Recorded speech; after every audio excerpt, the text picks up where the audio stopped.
তিন জায়গায় প্রয়োজনে মিথ্যা বলা যায়।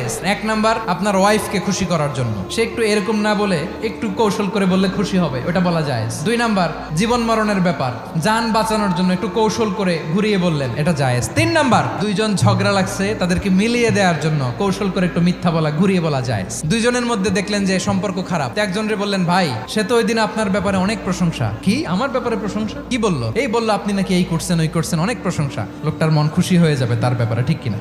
আবার তার সাথে যার ঝগড়া, ওরে যে বলুন, ভাই ওই দিন তো সে আপনার অনেক অ্যাপ্রিসিয়েশন করলো, অনেক। সে তো অবাক, কি রে বলে কি? এই যে দুইজনের ব্যাপারে দুইজনের একটু ভালো ভালো কথা বলে দিচ্ছেন, একদিন দেখবেন রাস্তা দিয়ে হাঁটার সময় একে অপরকে সালাম দিয়ে ফেলছে, সালাম দিয়ে বুকে জড়ায় ধরছে, আছে না নাই?